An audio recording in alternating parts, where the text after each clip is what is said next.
dans 2 rois, dans Kinyebeba, 2 rois chapitre 3 verset 6 à 7, il est dit. Donc, fin de mission. C'était un puissant Ntopeda Mundi, c'est-à-dire prophète. Donc, on est sur le nom de Bé, de Kwese. Donc, dans les Bibles actuelles classiques, on l'appelle Élie de Tishbit. Mais on s'était Bé, de Kwese. Il était accompagné d'un de ses disciples, dans Sunga, vous l'appelez Élisée.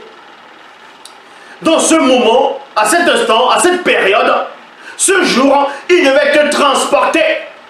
Il devait quitter le visible, mais sans mourir physiquement. Il devait être enlevé. Il devait aller dans le non, c'est-à-dire dans le non visible, c'est-à-dire dans le grand, dans le monde des esprits, si vous voulez. Et c'est pour cela qu'on va vous montrer un mystère ici. Dans 2 Rois 3, 6 à 7 ans, 50 Topeda Mundi, 50 Batopeda Mundi les suivirent. Toutefois, il restait à une certaine distance de Bé, qui est Élie, et de Sunga, qui est Élisée, qui se tenait sur la rive du Siba. Le Siba qui est le Vouri actuel. Ils se sont posés, ils se sont arrêtés sur le Siba.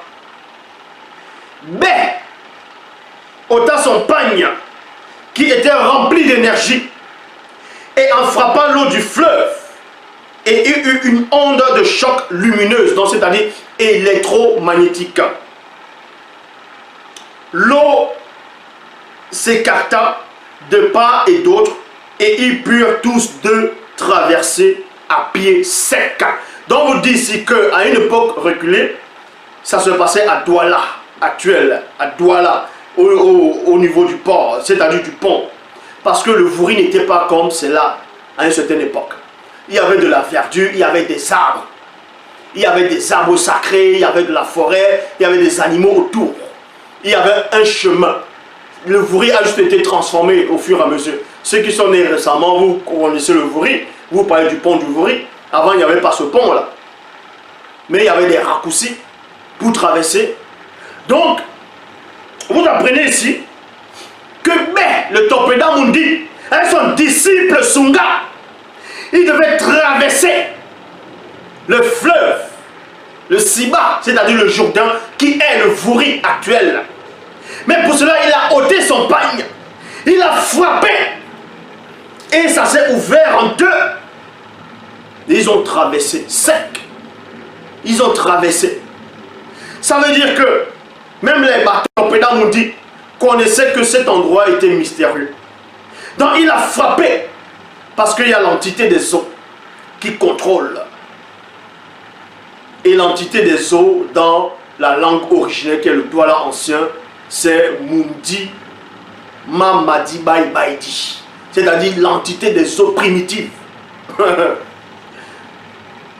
Donc vu que les initiés de l'époque, les initiés en chef consacrés, les Batopeda Mundi, c'est-à-dire les prophètes, ainsi de suite, étaient en contact avec l'entité des eaux, ou bien les entités des eaux, mais non pas pour les rendre un culte, non pas pour les adorer, non pas pour les honorer, comme on doit honorer l'Oba.